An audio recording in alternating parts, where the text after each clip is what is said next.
This week on CTV News, we'll be bringing you more coverage from the incident involving the swastika drawn in Aggie Village. After that, we will take a look at the recent investigation that was reopened involving the death of a CSU student. And we will also let you know all about the city's plan to combat homelessness. All that and more coming up. A swastika being drawn in a building.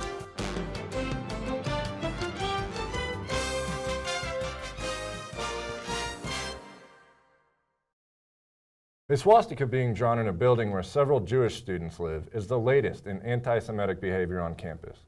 Students and faculty alike are disheartened by this display of blind hatred. A swastika was found in the lodgepole building of the Aggie Village last week.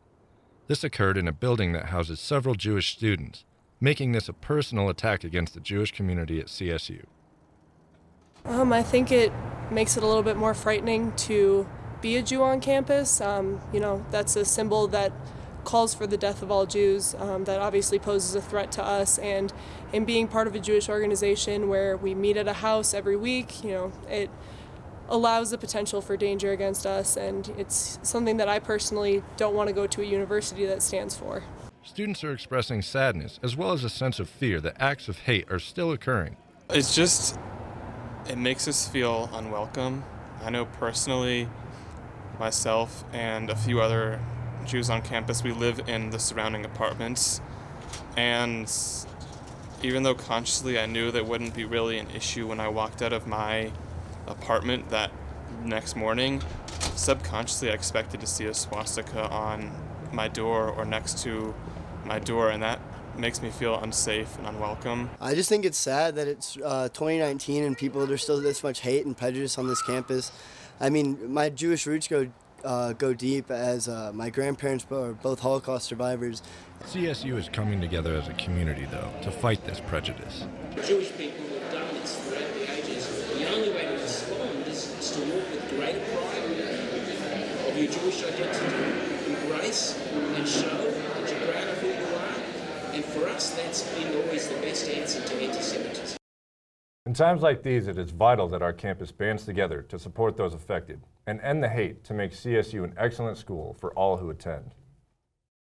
Tomorrow night, the Jewish community will be attending an open Senate discussion with ASCSU in response to the swastika that was drawn outside a resident's apartment in Aggie Village.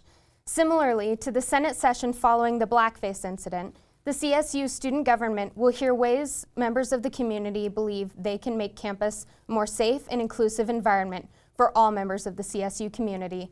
The open session will take place Wednesday at 6 p.m. in the ASCSU Senate chambers. Everyone is encouraged to attend, regardless of affiliation. On the 14th of January, 2018, police responded to a 911 call about the use of a deadly weapon in a home. In that incident, CSU student Finnegan Daly was pronounced dead as a result of shooting himself. Since then, authorities have reopened the case due to a Snapchat showing Daly's roommate, Coleman Carver, with the gun 15 minutes before Daly was shot. On June 7th, Carver was arrested after an affidavit held for months by a judge showed Carver had failed 2 polygraph tests regarding the incident and whether or not he shot Daly. The court document cites that before calling 911, Carver had unloaded ammunition from the gun and threw away beer cans. Carver is currently being charged with a case of prohibited use of a weapon and reckless endangerment, as well as a felony charge of tampering with evidence. We will have more on this story as it develops. Last night, there was a city meeting to discuss winter overflow housing shelters in Fort Collins. The City of Fort Collins, partnered with Catholic Charities in the Community of Christ Church, is working to accommodate those in need of shelter during the winter months. The City of Fort Collins, in partnership with Catholic Charities in the Community of Christ Church, is offering winter overflow shelter again this year. One of the things that we do at the city, in addition to trying to provide affordable housing and other services to people in our community, is we do work with partners every year for winter overflow shelter.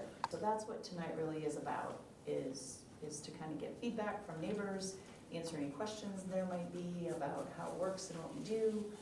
The overflow shelter saw an average of 20 people per night in 2018 during the winter months, November through April.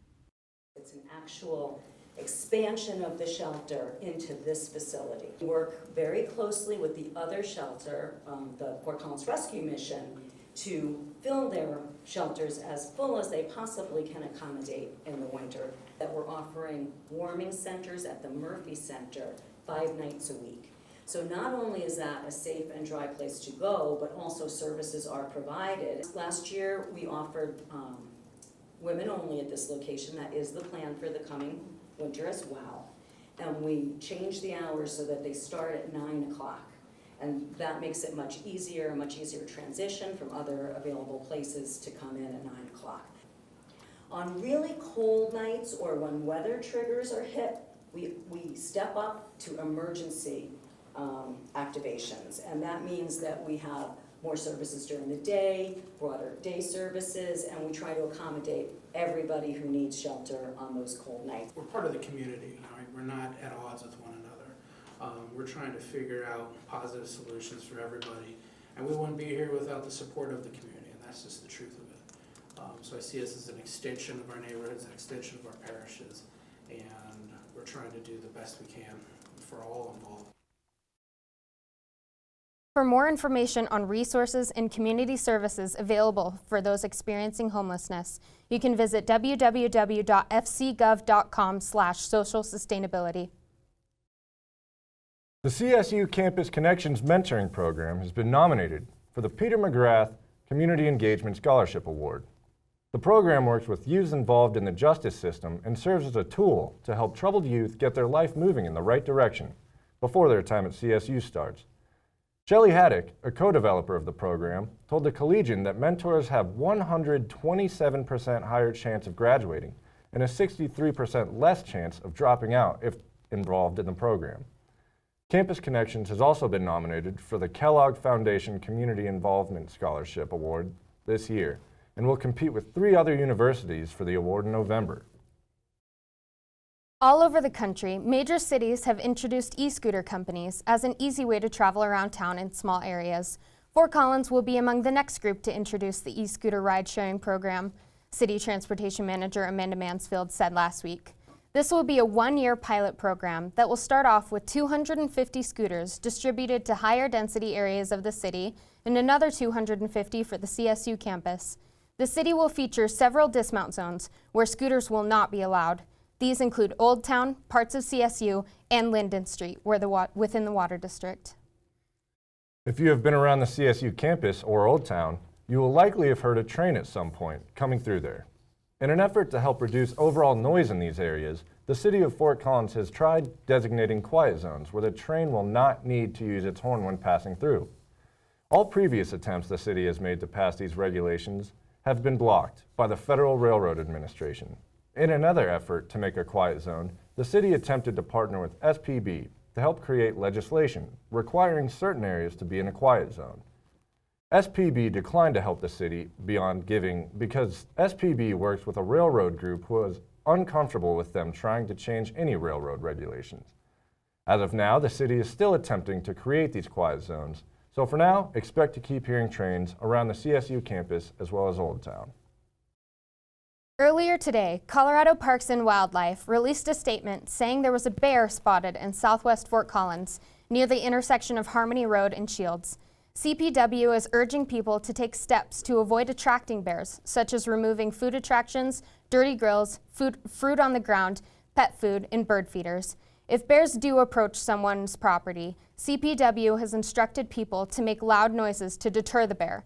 For more aggressive bears, residents are encouraged to seek shelter and call CPW at 970-472-4300. The cities of Fort Collins and Loveland are working with water providers to decrease the overall use of water in the Fort Collins region. The city's utility providers have anticipated a population increase by 2050, nearly doubling the city's population, causing a need for change in the way the city consumes water. The City of Fort Collins Utilities, who provides the water for everyone north of Harmony Road, has seen a constant decline in water use since the 80s.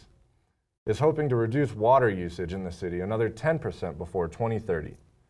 Fort Collins Loveland Water District, the provider for Fort Collins south of Harmony Road, is currently working on reducing water use by 10% between 2015 and 2024. Well, that's all we have for you tonight, Rams. Thank you so much for joining us, and we'll see you next week.